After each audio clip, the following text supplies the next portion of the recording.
1626 Médias. Apprendre, Transmettre. et construire. Bonjour, Mathis, service civique à la mission locale. Aujourd'hui, je suis à l'association Saint-Louise. Oui, la Saint-Louise Gymnastique. Voilà, gymnastique, voilà, merci bien. Et je suis en compagnie de... Vincent Canavi, je suis le responsable technique de l'association. Je vous pose la première question. Pourquoi vous recherchez des services civiques ? Alors, pour plusieurs raisons. Alors déjà, parce qu'on est une grosse association sur la ville de Saint-Lô. On a la chance de pouvoir faire pratiquer le sport à beaucoup de monde. Donc l'association La Saint-Louise Gymnastique, ça représente 1000 adhérents.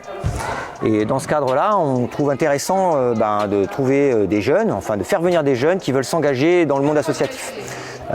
Pour faire tout simplement du lien social, pour découvrir une activité, pour faire découvrir du sport à des enfants. D'accord. Deuxième question. Quel type de jeunes vous recherchez pour faire un service civique ? Alors nous, on n'a vraiment pas de critères d'exclusion. On prend surtout le critère principal, c'est des jeunes qui sont motivés, en fait, qui sont motivés pour s'engager, tout simplement. Donc c'est le seul critère. C'est pas forcément des gens qui viennent du sport, pas forcément des jeunes qui ont une connaissance de la gymnastique, pas du tout. On prend vraiment de tout milieu, garçons, filles, du moment qu'ils sont motivés. D'accord. Et puis au fur et à mesure, vous faites découvrir si... Exactement. Au fur et à mesure, on peut leur donner, leur inculquer un savoir technique. D'accord. Quel est votre parcours professionnel ? Oula, il est long. Il est long parce que je suis vieux, forcément. Non, alors mon parcours professionnel, j'ai commencé comme entraîneur, gymnaste d'abord, gymnaste de haut niveau, puis ensuite je suis devenu entraîneur, et puis à la suite de l'obtention de mes diplômes d'entraîneur, j'ai pu accéder à un niveau de performance en tant qu'entraîneur et puis responsable technique de cette association. Donc du coup, vous n'avez pas lâché votre passion ?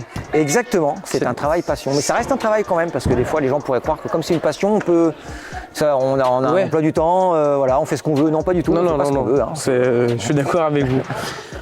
Quelle mission confiez-vous à vos services civiques ? Alors, les missions principales de nos services civiques, c'est l'accompagnement des éducateurs sportifs qui sont diplômés. Donc en fait, ils sont là pour faire du lien aussi avec les enfants, avec les adhérents, expliciter quand c'est nécessaire, parce que quand dans un groupe d'enfants, effectivement, tous les enfants ne comprennent pas forcément les mêmes choses. Certains ont besoin d'aide, d'autres non. Donc en premier lieu, ils sont là pour ça. Ils sont là pour aider l'entraîneur aussi dans ses tâches quotidiennes, déplacer du matériel, ouvrir les salles, accompagner les enfants quand ils vont aux toilettes ou autres par exemple. Et puis voilà, je crois que c'est à peu près tout ce que je peux dire là-dessus. C'est déjà pas mal. Il y en avait d'autres, mais je me dis, on va y aller tranquille. Avant-dernière question. On prend un montage. Avant-dernière question. Depuis combien de temps prenez-vous des services civiques ? Alors ça fait assez longtemps, ça fait plus d'une dizaine d'années qu'à la Saint-Louise Gymnastique on prend des services civiques. Donc on a vu passer finalement beaucoup de jeunes qui se sont engagés à nos côtés. Et c'est toujours aussi lors des entretiens, ce que je mets en avant aussi vis-à-vis de cette structure-là, c'est que ce sont des jeunes qui ont parfois perduré finalement dans l'activité, qui se sont découverts une passion aussi pour le sport. Donc certains sont devenus entraîneurs de gym. D'autres ont découvert par exemple des personnes en situation de handicap et sont devenus moniteurs éducateurs. Donc en fait ça leur a ouvert des portes finalement, ça a pu leur ouvrir des portes sur leur orientation future. Dernière question, quel conseil vous donnez aux jeunes pour faire un service civique ? Le seul conseil que je peux leur donner, c'est de s'engager, d'être motivé et puis de ne pas hésiter à franchir le pas. Parce qu'en fait, c'est une expérience qui peut être très enrichissante pour eux.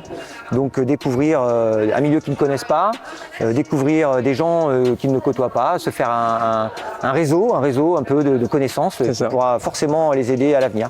D'accord. Merci bien d'avoir répondu à toutes mes questions. Merci à vous. Donc au revoir sur 1626 Médias, à la prochaine.